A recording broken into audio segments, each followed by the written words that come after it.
Hey guys, welcome back. So today we're going to go through the AEW pay-per-views and rank them. With this disastrous year just about behind us, AEW has also wrapped up its pay-per-views. The company's always been praised for not hosting pay-per-views every month, which gives more time for storylines to develop and increases the hunger amongst the fan. And not to mention, we save a little money. However, this is a year where holding shows altogether was considered difficult. AEW did pretty well for itself, and here are the pay-per-views ranked from worst to best in my opinion. Number 5, we have All Out. That was on September 5th, 2020. After a year filled with great pay-per-views, this one was probably the worst. All that this night is really remembered for is Matt Hardy's injury and the controversial decision to continue the match. And we've heard from plenty other wrestlers when they have a head injury like that, they don't even remember finishing the match. So that was pretty scary. Hi, editing me here. So I realized that it sounds like I'm saying that I didn't like this pay-per-view because he got hurt. No, it's not because he got hurt. It's because of how it was handled, and this is what everybody's thinking about, because Aubrey Edwards should have made the decision for him to stop when he couldn't make the decision for himself. I mean, I know that she probably had, people in her ear no, you gotta keep going, but that was just super effed to watch it happen, and afterwards, how their reaction to it was. Obviously, no fault of Matt Hardy's, or even Sammy's, it was a freaking accident, but anyway, let's just get back to the video. The opening tooth and nail match was awful in my opinion. I think it was terrible to put Britt Baker through that against someone of Big Swole's caliber, regardless of if she was getting written off TV because of her injury or not. And then we had the Mimosa Mayhem match, which really we all could have lived without. It was an alright match, but in reality it was really just Chris Jericho trying to put over a younger guy, and in part is why Chris Jericho is so awesome. And of course there were highlights, as Women's World Champion Hikaru Shida defended against NWA's World Champion Thunder Rosa in a great Women's Championship match. FTR also became champs in a thrilling match between Hangman Adam Page and Kenny Omega, which I hated to see, but I knew it had to happen. And we have MJF, who also proved himself as a main event player, putting on a good show with Jon Moxley. And then in the number 4 spot, we have Fyter Fest. While I know that it's not a pay-per-view, it's here because it should be, and it felt like one. The show capped off 2 tremendous nights of wrestling television. Even with the 11th hour adjustments made because of everything that happened and the roster suspension, Night 1 was brilliant as expected, and even Hager and Cody, which was doubted prior, over-delivered. The opening tag and the women's title match really stood out, but honestly, the whole show was brilliant. The build-up began for Night 2 with Jericho and Orange Cassidy pull-apart brawl, and the best friends in the ring with Hangman and Kenny Omega. Night 2 had great angle adjustments with FTR and the Bucks versus the Butcher, the Blade, and the Lucha Bros. Excellent matches with the 8-man tag ranked as one of AEW's best work this year, even with no audience. Number 3, we have Revolution. Being the first pay-per-view of 2020, the opener was criticized as disappointing, but it picked up steam and delivered some classics.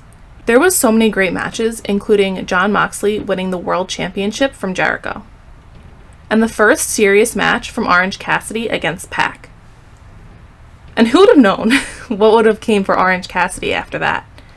The real icing on the cake was, of course, the AEW World Tag Team title between Kenny Omega, Hangman Page, and the Young Bucks, which many consider being one of the greatest and most complete tag matches of all time, and the best one in 2020 in my opinion.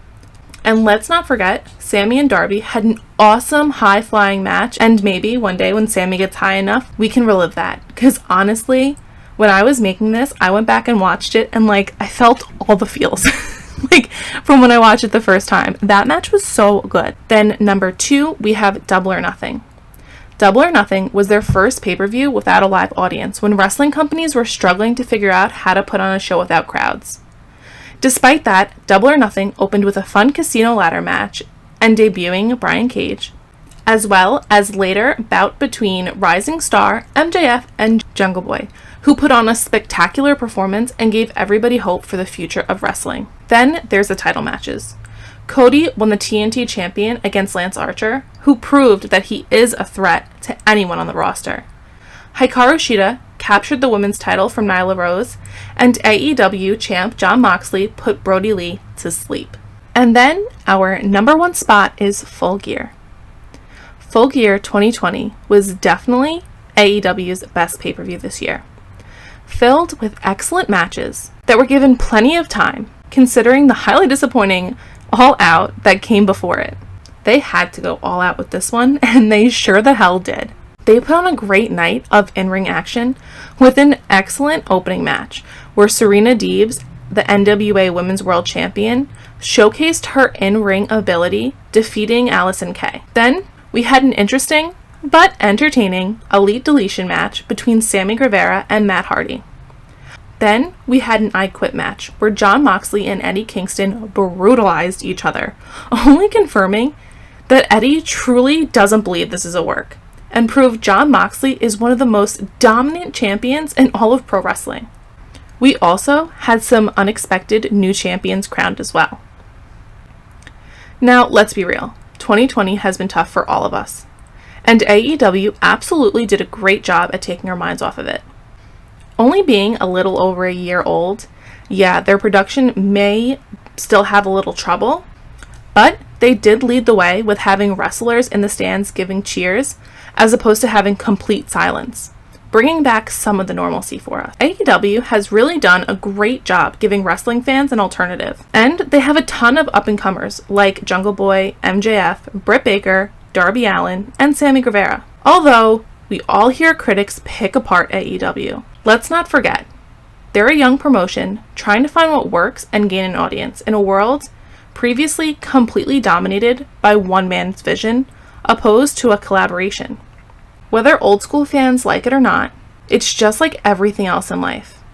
It changes, it evolves, and AEW is the future of wrestling. The high-flying, no tagging, burying the ref. But it's entertaining, and the storylines are good, and overall, it's fun to watch. It is wrestling after all. It's for our entertainment, and it is entertaining. I'm really looking forward to seeing what they have in store for us for the future. So, what do you guys think? How would you rank these pay-per-views? Leave it down below in the comments because I'd love to know how you feel about all of them. Did you notice I changed my name? I changed it from Data Wing to Wrestle Wing. I don't know. I thought I was up late. I thought it was freaking hysterical, and when I think about it now, I still laugh. So I hope you get a little laugh out of it when you see it. Not like, oh, this girl, she did things. It's like Wrestle Wing. No, it's so funny. Like, no, it's not like that. It's like the wrestling wing of YouTube. Not like Wrestle Wing, but it is funny when you say it like that too. That's why I love it so much. Anyway, that's it for today's video. If you haven't already, don't forget to like and subscribe for more content just like this. I'll see you guys tomorrow. Bye.